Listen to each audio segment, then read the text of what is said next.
네, 안녕하세요. 말씀 베이커리 509번째 시간 기도하심으로 시작하겠습니다. 거룩하신 주님 감사합니다. 주님의 말씀을 묵상합니다. 성령님께서 말씀에 조명이 되어 주시옵소서. 우리 주 예수 그리스도님의 이름으로 기도합니다. 아멘. 네, 오늘 보실 말씀은 고린도전서 11장 2절에서 16절까지의 말씀입니다. 여러분이 나를 모든 면으로 기억하며 또 내가 여러분에게 전해준 대로 전통을 지키고 있으니 나는 여러분을 칭찬합니다. 그런데 각 남자의 머리는 그리스도님이요 여자의 머리는 남자요 그리스도님의 머리는 하나님이신 것을 여러분이 알기를 바랍니다. 자, 우리가 여기서 머리라는 단어를 잘 이해해야 합니다. 오늘 본문이 잘못 이해하면은 성경은 굉장히 남성과 여성을 차별하는, 남성이 굉장히 우월하게 말하는 것 같은 그런 이해를 할 수가 있습니다. 사실 그런 의미가 아닙니다. 머리라는 말은요, 헬라어로 케팔레라는 단어인데요, 바로 근원이라는 의미를 가지고 있습니다. 그러니까 남자의 근원은 그리스도님, 바로 예수님이고, 여자의 근원은 남자라는 말은 뭘까요? 태초에 하나님께서 천지를 창조하실 때 말씀으로, 요한복음은 그 말씀이 곧 우리 주 예수님이라고 말합니다. 예수 그리스도님께를 통해서 우리를 창조하셨고, 또 남자의 갈빗대를 빼셔서 여자를 창조하신 그 창조의 이야기, 이것을 기억해야 하는 것을 강조하는 것이죠. 4절을 보면요, 남자가 머리에 무엇을 쓰고 기도하거나 예언하는 것은 자기 머리를 부끄럽게 하는 것입니다. 그러나 여자가 머리에 무엇을 쓰지 않은 채로 기도하거나 예언하는 것은 자기 머리를 부끄럽게 하는 것입니다. 그것은 머리를 밀어버린 것과 꼭 마찬가지입니다. 여자가 머리에 아무것도 쓰지 않으려면 머리를 깎아야 합니다. 그러나 머리를 깎거나 미는 것이 여자에게 부끄러운 일이면 머리를 가려야 합니다. 자, 지금 머리에 대해서 지금 굉장히 많이 나오고 있어요. 이 머리라는 단어가 근원이라는 것을 의미이기 때문에 우리의 근원을 소중하게 기억해야 한다는 의미로 받아들여야 할 텐데요. 자, 머리에 남자가 무엇을 쓰는 것이 문제고 또 여자는 쓰지 않는 게 문제인 겁니다. 이것이 바로 당시 고대 중근동, 지금도 역시 마찬가지죠. 이 이슬람 국가들이나 이런 중동 국가들에서는 여자들이 히잡을 쓰고 머리카락을 다 가리고 다닙니다. 남성들은 수염을 미는 것이 굉장히 부끄러운 것으로 지금도 문화로 자리 잡고 있죠. 그래서 그 문화, 당시 문화 안에서 여성들이 머리를 노출하는 것은 수치스러운 일이었고, 또 남자가 예배 때 머리에 무엇인가를 쓰는 것이 또 수치스러운 일이었어요. 왜냐하면 자신의 근원을 부정하는 혹은 기억하지 않는 행위로 보일 수 있었기 때문이죠. 그래서 남성은 머리를 노출함으로써, 여성은 머리를 가림으로써 그런 문화가 있었고, 그 문화 속에서 우리는 우리의 근원이 하나님인 것을 기억해야 합니다라는 의미로 받아들여야 하는 것입니다. 7절을 계속 보면요, 그러나 남자는 하나님의 형상이요 하나님의 영광이니 머리를 가려서는 안 됩니다.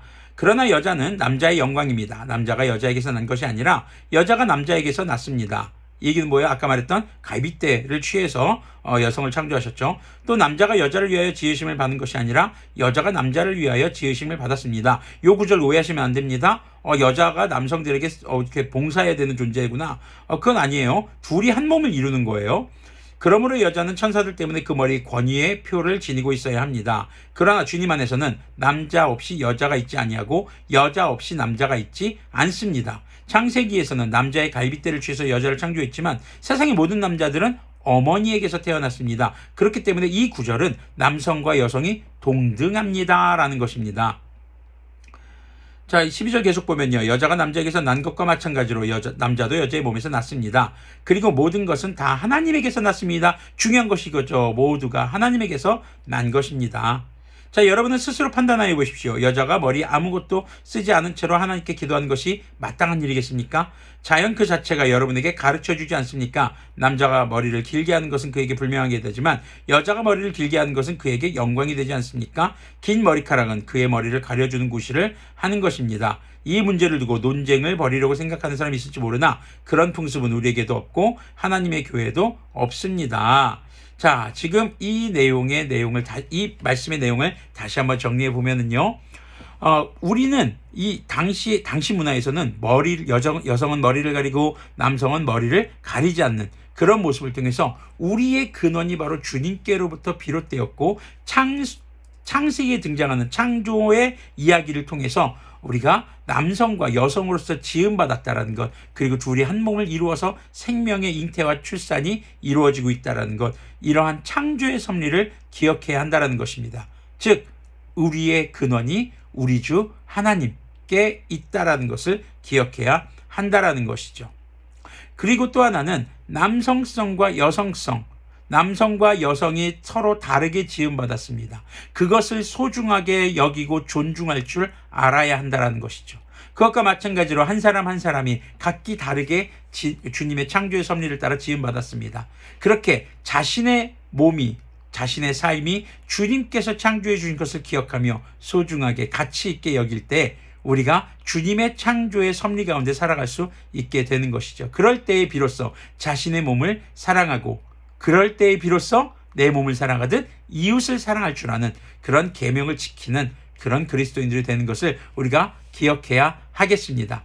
여러분들은 하나님께서 창조해 주신 사람들입니다. 남성과 여성이 각기 다른 모습으로 둘이 하나가 되어 한 몸을 이룰지니라. 창세기 바로 2장 28절에 나오는 그런 말씀이 되겠죠. 여러분들이 그 말씀 꼭 기억하시면서 오늘의 말씀이 단순히 남성이 여성보다 우월하다 이런 오해를 하지 않기를 바랍니다. 바울은 남성과 여성은 동등하다라는 것을 이야기해주고 있는 것입니다. 그 가운데서 하나님의 창조의 섭리를 따라 우리가 주님 안에서의 진정한 가치를 발견해가는 그런 그리스도인들이 되었으면 좋겠습니다. 기도하겠습니다.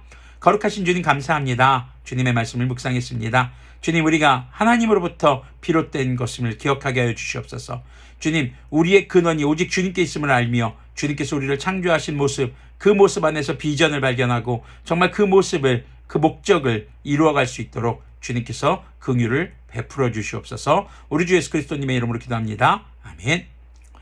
그리스도인들에게 비전은 자신이 하고 싶은 것을 이루는 것이 아니라 하나님께서 우리를 이렇게 창조하시고 이런 삶의 환경으로 놓이게 하신 그 목적을 이루는 것에 있음을 우리가 기억했으면 좋겠습니다. 그리고 비전의 방향은 우리의 몸을 사랑하듯 우리의 이웃을 사랑하는 것이고 그들과 더불어서 하나님을 마음과 뜻과 목숨을 다해 사랑하는 예배와 선교에 있는 것을 기억하는 우리가 되었으면 좋겠습니다.